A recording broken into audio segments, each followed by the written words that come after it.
joined by Maxine DeHart. Thanks for coming in, Max. Ken, thanks. It's always a pleasure. Always. So, 7 years you've been on the council. There's been good things. There's been bad things. Nothing's ever really bad. Well, some of the things coming up in this campaign, tend to really get mired in this whole issue of the problem with downtown homeless people. Why don't we just address that really quickly? We've got this Journey Home Task Force that's kind of finishing up now. Are we really headed towards at least partially solving this problem, or at least managing it? You know what? There's a lot of work to do, and that's actually why I'm staying on council again. We have a lot to do. 4 years isn't a long time, and people think it is, but it isn't. Our Journey Home program, absolutely. Do you know that people all across Canada and universities are looking at this program? It's a $47 million program over 5 years, a Housing First, and we have, of course, Dr. Turner, who helped Medicine Hat. Well, Medicine Hat held up as an example of a specialist, a place that did it right. And many other places that she's helped. So we have the task force that is co-chaired by Martin Bell and Dr. Kylie Myra, plus 19 other very, very well thought of people in the community with various skills. This program is going to go forward.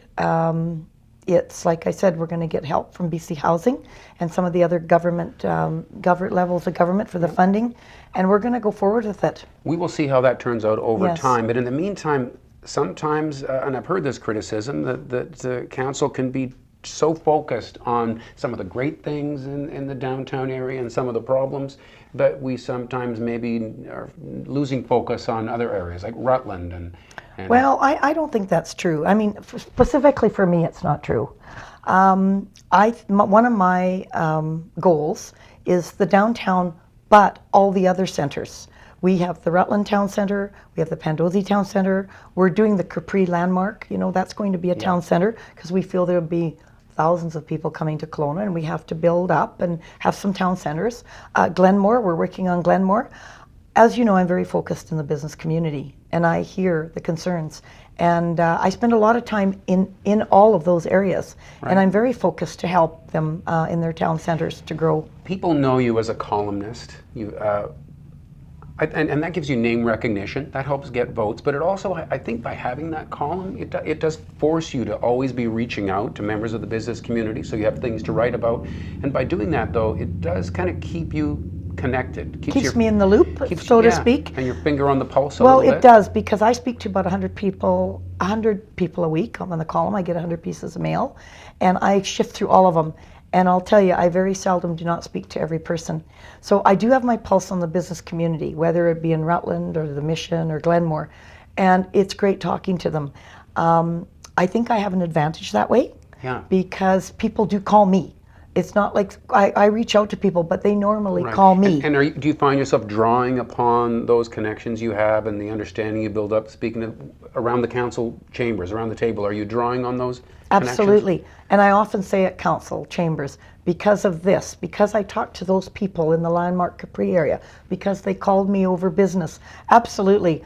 I think I really have a good pulse in the business community. Okay, we're trying to keep these to 5 minutes. Yep. So let's talk about some of your other priorities you have for the next 4 years. We talked about the fact that you want to reach out beyond Kelowna a little bit. What else are you Actually, the housing initiative.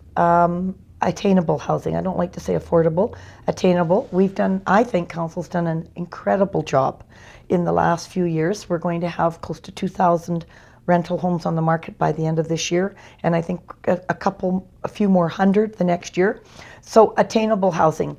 And I can give you some examples. I look at like on KLO Road, and we have a housing development, attainable rental housing right across from the regional district.